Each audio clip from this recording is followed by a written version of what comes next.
Chapter 18. Dante awoke in a bathroom. In fact, he was in a tub. Whose tub? And how did he get here? He tried to move, but found he couldn't. Then he heard voices outside the bathroom. "That was a stupid thing you did," said a muffled voice. "I had to hide the body somewhere." That was Panzer, no doubt about it. He was closer to the door. Who was that other voice? "Where's the body?" the other guy asked. "I dropped it in a pit in the construction site and covered it with cement. No one will find it." "They better not. Today is too important. If something goes wrong, nothing will go wrong," Panzer said. "Just make sure I get the rest of my money." "You're killing too many people," the other guy said. "You haven't even been in Dallas that long." "Impressive, huh? 5 deaths so far. I'm a beast." Dante couldn't believe what he was hearing. "By the time anyone figures out what went on," Panzer continued, "the hotel will be in ruins." "Ruins?" Dante groaned in fear.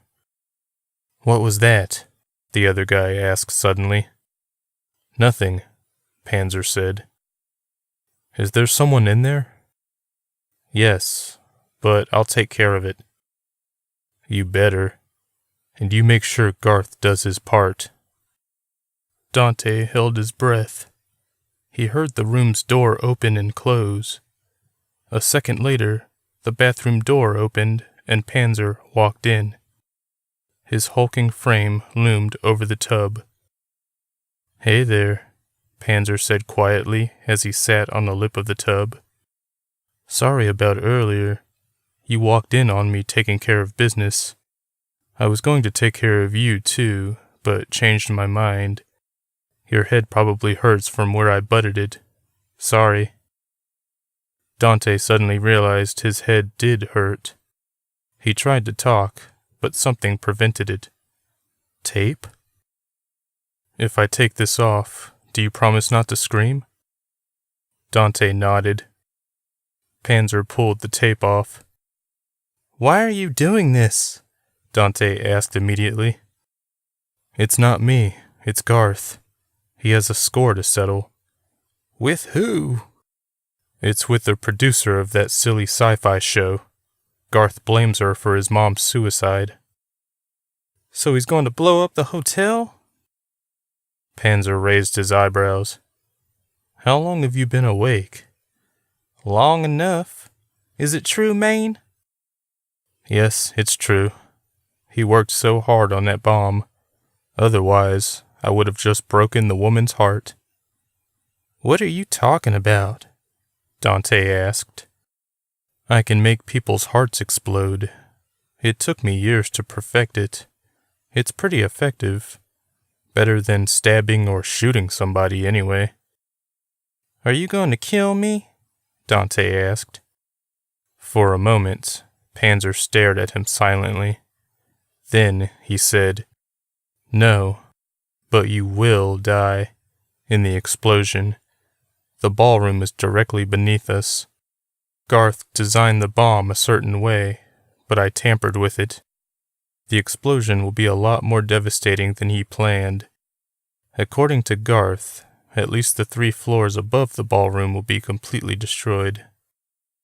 "Don't do this, Panzer. Please." "It's not up to me. It's up to him."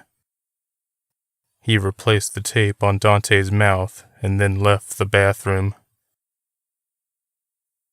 Scout knew Duke wasn't asleep in his chair by the window, but she didn't care. She and Taylor weren't doing anything anyway.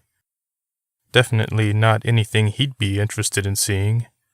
He constantly joked about wanting to see Scout and Taylor make out in front of him, but they never obliged. Besides, she and Taylor were just friends. At least, that's what Scout always told herself. "How are you doing?"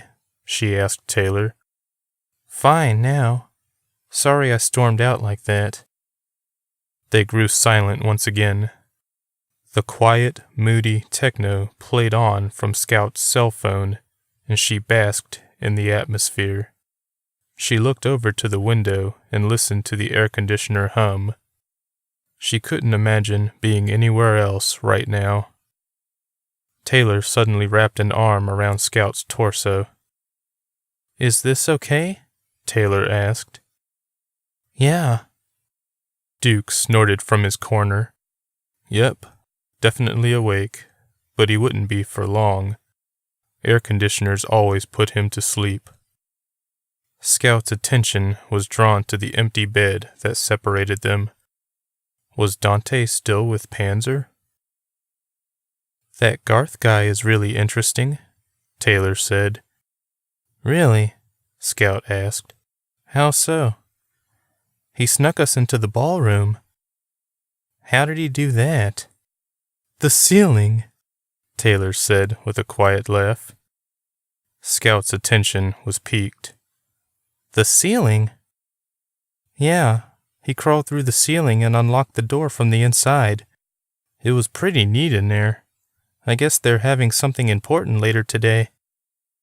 "Yeah," said Scout. "An announcement from the producer of Bad Logic." She was still thinking about what Taylor had told her about the ceiling.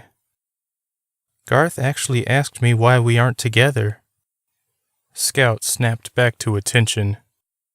"Say what?" she asked skeptically. "He said we're cute together." "Do you think we're cute together?" Scout asked. Scout felt her nod against her shoulder. "Maybe, but I'm always being such a bitch to you." "No, you're not," Scout said. "Don't bullshit a bullshitter, Scout." She sighed. "All right. Yeah, you can be a super bitch sometimes." "Super bitch!" They laughed quietly. Even Duke made a noise. "What I mean," Scout continued, "is that you have your moments. But I kept coming back, didn't I? You drive me crazy, but in a good way. Does that make sense?" "Some." They went quiet again. Duke started snoring softly from his chair as the techno continued. The music was so soft and hypnotizing, making Scout feel better than she had in a long time. This was, quite possibly, the best weekend she'd had in years.